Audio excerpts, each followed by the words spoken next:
Good afternoon. Welcome to Inside Indiana Sports Now with Ken Sterling. It's Wednesday, December 23rd, 2020. We're brought to you by the great people at Today's Dentistry. Dr. Mike O'Neill, the best dentist I've ever gone to. I don't throw around the word great too often, do I? Maybe I do, but not in this case. Dr. Mike O'Neill has earned that. 317-849-2933 is the number. If you want to make him your dentist, you should do it today.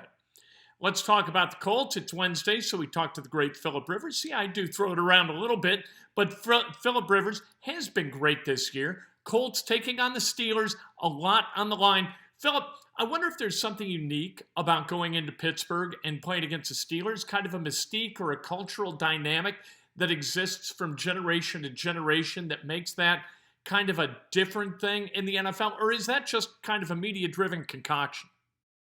I think there's a little bit of just the old schoolness to it.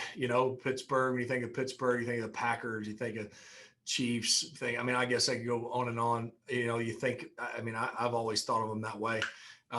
Even growing up in North Alabama, it was one of the, for whatever reason, they were usually on TV way before Sunday Ticket and all that. That seemed to be the game that we would always get. We'd always get a Steelers game, but shoot, I don't know. I mean, these are the games and times of NFL season you dream about, going to Pittsburgh in December with something on the line. So obviously a heck of a team, and they've kind of kept that, at least since I've been in, and always had even when I grew up watching them, you always thought of them as tough and physical and just that the way they play, and they've kept that as part of their kind of their DNA throughout the last 17 years I've been going against them.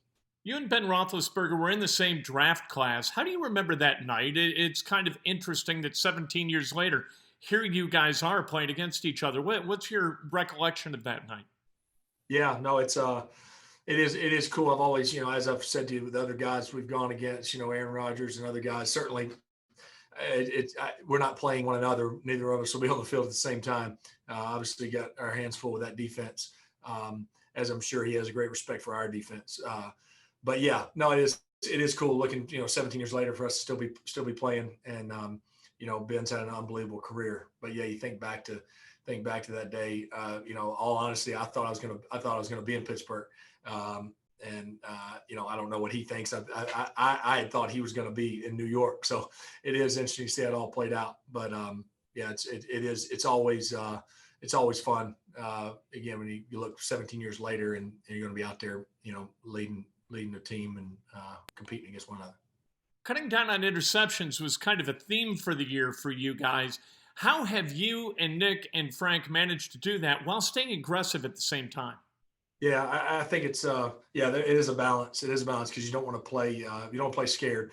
Obviously had some turnovers really that came in bunches in a couple of our losses. So obviously that correlation doesn't always happen, but usually it lessens your chances of winning. Obviously when you've thrown it as many times as I've thrown it in 17, 14, 15 years, whatever it's been since I've been out there, you're going to throw some to the other team. Certainly don't want to. I feel like in a large part, I've always, emphasized taking care of the ball. I certainly had some stretches where I haven't so much and didn't so much last season, but I've always felt like I never have, slighted that and not felt like that was important. So it's always been an emphasis.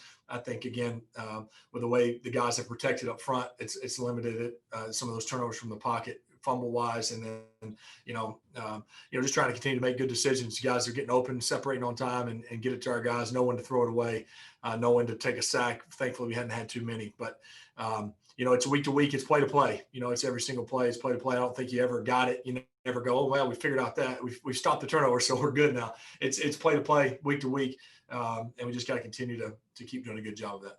Are you going to be on even a higher level of alert this Sunday playing against the Steelers? They love to get after the opposition, put pressure on quarterbacks, and go get the football. Yeah, no question. I think it's always an emphasis. I don't know that. I feel like all the teams I've been a part of, we've always emphasized it. I don't know that you can emphasize it any more than we have here, and not in such a negative way. Just emphasizing it and in a positive way of how to protect it. Coach Rathman is obviously a heck of a running back coach. He kind of heads up the ball security team from a standpoint of coaching up the techniques and all that. And then, I think guys just take pride in it in practice. It does help too offensively that our defense all throughout training camp and even, all the time, obviously we're not competing directly against our defense now, but they're constantly poking at it, and it's all about the ball for them too. So I think it helps both sides of the ball as far as taking it away and us doing a good job protecting it. Let's go back to last week for a second and that throw to T.Y. Hilton over the middle, that seam route. How often does a call go perfectly? You guys make the right call against the right defense and get the right execution during the call for the right result. How often does that happen? Well, I think obviously our staff, he does an unbelievable job. We take great pride in our preparation. We talk about it all week throughout not just offensively, in general. The preparation is emphasized more than anything in order to have execution. So when you do, have something, you've repped and had up, and then to get it versus what you're hoping to get it against in that crucial moment of the game, it's definitely exciting. And then obviously you got to execute it, as you kind of see it taking shape. So I don't know. It definitely happens week to week. Some plays probably go unnoticed on the outside, but there are little wrinkles that come up, Michael Pittman had a catch for 12 or 11 yards there, and we're backed up. That was a big play in sense of things we had worked on all week to try to get it versus that look. So it comes up sometimes in a big way and sometimes not in a big way. That happened to be one that was obviously the crucial point of the game. What'd you think of DeForest Buckner? You've had a good year. One could say that you were snubbed as a Pro Bowl candidate, but let's talk about your teammate, DeForest Buckner. What'd you think of him being snubbed?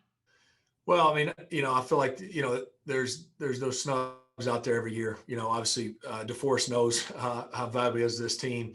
He knows he has the respect of not only this locker room, but, the competitors around the league. And I think at the end of the day, that's what means most to all of us, really, is you respect your guys you compete against, respect in the locker room. So I think, obviously, we all know what he's capable of, but certainly him not being a part of that squad is kind of mind-boggling for sure.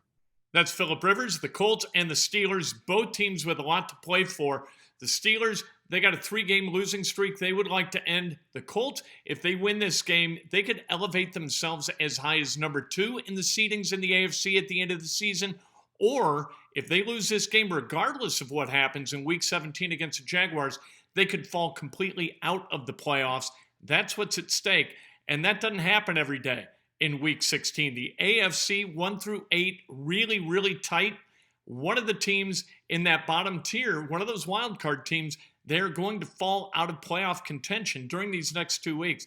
It could be the Colts if they lose this Sunday. It's going to be a fascinating game to watch. Winning in Pittsburgh, not easy. The Colts 2-16 since 1985. I learned that on the Dan Dockett show yesterday on 107.5 The Fan. 2-16 since 1985 are the Colts against the Steelers. They don't beat the Steelers very often. Nick Harper's girlfriend stabbing him in the leg. What was he doing? And why did he cut back into Ben Roethlisberger?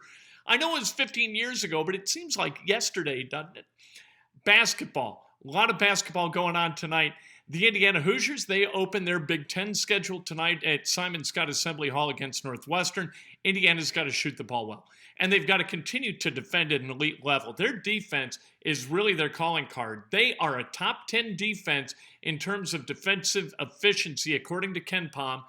Offensively, it's a bit of a different story. They don't shoot the ball well from the foul line, and they don't shoot the ball well from beyond the arc.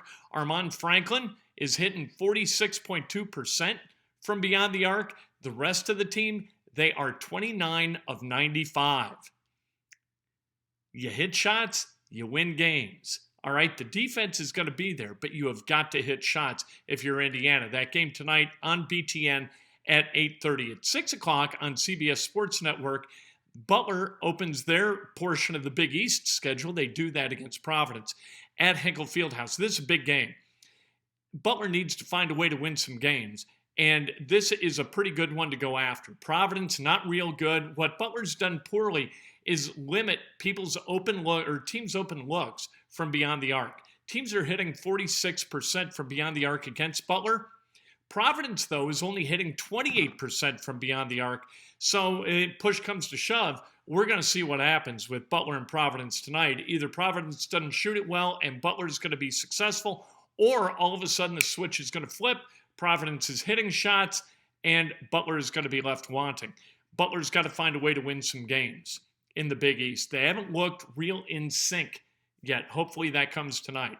The Pacers and the Knicks open their NBA seasons tonight at Bankers Life Fieldhouse. Pacers taking on the Knicks. Like I said, that game 7 o'clock on Fox Sports Indiana. Pacers, we're going to see a different look from the Pacers, despite the fact we're going to recognize all the faces. There isn't anybody new on this roster. However, what is new is Coach Nate Bjorkgren, who is getting the guys to shoot threes more liberally. Last year, and under Nate McMillan, not a lot of 3 balls. 2 balls, yes. The Pacers led the NBA both in 2-point shots taken and 2-point percentage. That is going to go by the wayside as the Pacers decide they're going to get a little bit more 3-point happy, which analytics supports. And that's kind of Nate Bjorkgren's game. Good with the players, good with analytics too. We'll see what the Pacers do tonight against the Knicks. They've got the Knicks, and they've got, they got the Bulls. They're at the Bulls. Then they've got 2 home games against the Celtics. They've got a game against the Cavs and then a game against the Knicks. 5 of the first 6 of these games this regular season are going to be played at Bankers Life Fieldhouse and not against great teams.